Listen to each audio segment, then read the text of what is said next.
नमस्कार बच्चों, मैं डॉक्टर प्रियंका शर्मा राजकीय महाविद्यालय लक्ष्मणगढ़ अलवर से बीए पार्ट 2 की गृह विज्ञान की सभी छात्राएं हम इस समय पढ़ रहे हैं वस्त्र निर्माण। आज हम पढ़ेंगे बुनाई का वर्गीकरण। वस्त्र निर्माण में ताने के धागों के साथ बाने के धागों को फंसाकर बुनाई की जाती है। बुनाई दो प्रकार की होती है, साधारण बुनाई और फैंसी बुनाई। साधारण बुनाई में सबसे पहला होता है सादी बुनाई या जिसको सरल बुनाई कहते हैं। इसमें केवल 2 हार्नेस काम में लिए जाते हैं। एक हार्नेस ताने के सम धागों के लिए और दूसरा हार्नेस विषम धागों के लिए होता है। बुनाई प्रक्रिया में एक हार्नेस जिसमें ताने के धागे ऊपर की ओर उठते हैं तथा शटल से गुजरने के लिए स्थान बनाते हैं। इस रिक्त स्थान से शटल गुजरता है। इसी शटल में बाने के धागे लपेटे रहते हैं। इस प्रकार एक बार शटल गुजर कर बुनाई की एक पंक्ति तैयार करता है जिसको एक पिक कहते हैं। सादी बुनाई से बने हुए जो वस्त्र हैं मजबूत और टिकाऊ होते हैं। इनकी रचना सघन होती है। साधारण जो बुनाई है इसमें बुनने में समय भी कम लगता है, शक्ति और धन भी कम व्यय होता है और इनकी कार्यक्षमता भी अधिक होती है। रिब बुनाई भी साधारण बुनाई की तरह ही होती है, लेकिन इसमें ताने या बाने के धागों में से किसी एक धागे को या तो मोटा रखा जाता है या 2, 3 या 4 ताने के धागों को इकहरा मानते हुए इन्हें उठाकर केवल एक बाने का धागा डाल दिया जाता है। बुनाई विधि सादी बुनाई के समान ही रखी जाती है। जिस तरफ का धागा मोटा होता है या अधिक संख्या में रहता है वही वस्त्र की सतह पर प्रमुख रूप से दिखाई देता है।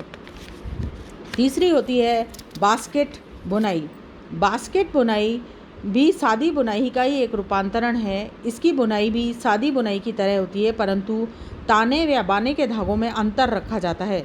धागे की संख्या में यह अंतर वस्त्र को आकर्षक बनाने के लिए किया जाता है। बुनाई विधि में 2 या 2 से अधिक बाने के धागों को 2 या 2 से अधिक ताने के धागों में से निकाला जाता है, जिससे तैयार वस्त्र बहुत सुंदर और आकर्षक लगते हैं। साटिन बुनाई विधि से निर्मित वस्त्र भी साटिन वस्त्र कहलाते हैं। इस बुनाई से निर्मित वस्त्र कोमल, चिकने, चमकदार, सुंदर और आकर्षक होते हैं। विशेष अवसरों पर पोशाक बनाने के लिए साटिन वस्त्र का उपयोग किया जाता है। इस बुनाई विधि में बाने के धागे ताने के 4 से अधिक धागों को फांदकर किन्हीं एक के नीचे से निकलते हैं। दूसरी बार भी ये धागे कई धागों को एक साथ फांदकर निकलते हैं, जिससे बाने के धागे बिल्कुल छिप जाते हैं तथा ताने के धागे ही तैरते हुए दिखाई पड़ते हैं। यह बुनाई अधिकांशतः रेशम के धागों से की जाती है। धागों में ऐंठन भी कम हो जाती है। उसके बाद में है सैटिन विधि। सैटिन बुनाई भी साटिन की तरह ही होती है। इससे निर्मित वस्त्र कोमल, चिकने, फिसलन युक्त, चमकदार, सुंदर और आकर्षक होते हैं। इस प्रकार की बुनाई के वस्त्र की सतह पर बाने के धागे के ही लंबे फ्लोट तैरते हुए दृष्टिगोचर होते हैं। अतः इस बुनाई विधि से निर्मित वस्त्र बाने की सतह वाले पाए जाते हैं। उसके बाद में होती है ट्विल बुनाई से निर्मित वस्त्र अन्य बुनाई की अपेक्षा अधिक टिकाऊ होते हैं। इस बुनाई से निर्मित वस्त्र की सतह पर तिरछी धारियाँ दिखाई पड़ती हैं। इस बुनाई में बाने के धागे ताने के 2 या 2 से अधिक धागों के ऊपर से निकलकर ताने के किसी एक धागे के नीचे से निकलते हैं। अंत तक इसी प्रकार पूरी पंक्ति बुनाई की जाती है। अगली पंक्ति में भी बुनाई इसी क्रम से की जाती है, परंतु ये ध्यान रखा जाता है कि बाने का धागा पहले जिस एक ताने के धागे के नीचे से निकला था, अब वह एक धागे को छोड़कर आगे निकलता है, जिससे कि एक तिरछी रेखा बनती चली जाती है। उसके बाद में होती है ट्विल बुनाई के प्रकार। ट्विल बुनाई जो है कई प्रकार की होती है, जैसे कि डायमंड ट्विल, लहरदार ट्विल, नुकीली ट्विल, गुथी हुई ट्विल या ढलुआ ट्विल। ये अलग अलग प्रकार ये बुनाई के इसके होते हैं। उसके बाद में होती हैं हनी कोम और हकबैक बुनाई के प्रकार। इस प्रकार के बने हुए वस्त्र जो होते हैं ये खुरदरी सतह के होते हैं, जो पानी को सोखने की अभूतपूर्व क्षमता रखते हैं। इनसे तौलिए, चादर, टेबल क्लॉथ आदि बनाए जाते हैं। हकबैक बुनाई जो होती है इसके अंतर्गत जो है ये बुनाई सादी और रिब बुनाई का मिला जुला रूपांतरण होती हैं।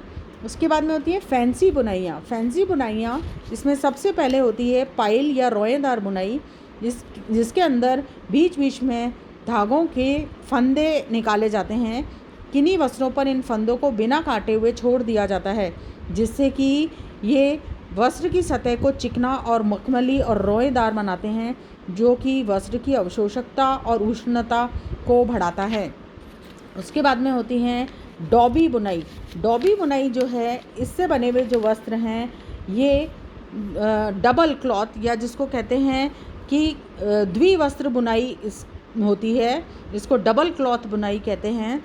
इसमें धागे ऊपर और नीचे इस प्रकार व्यवस्थित किए जाते हैं कि एक साथ एक ही समय पर एक दूसरे के ऊपर 2 वस्त्र बुने जा सकते हैं, और इस तरह से दोनों तरफ से ही वस्त्र जो है उपयोग में लाया जा सकता है। डॉबी बुनाई ये एक बुनाई का एक उपकरण होता है, उसको लगा करके डिज़ाइन बनाई जाती है, जिसमें कि लकड़ी से बनी हुई पतली पट्टियों की श्रृंखला होती है। ये पट्टियाँ डिज़ाइन के सूचक होती हैं। लकड़ी की प्रत्येक पट्टी पर नमूने की प्रत्येक पंक्ति के चिन्ह और छिद्र होते हैं।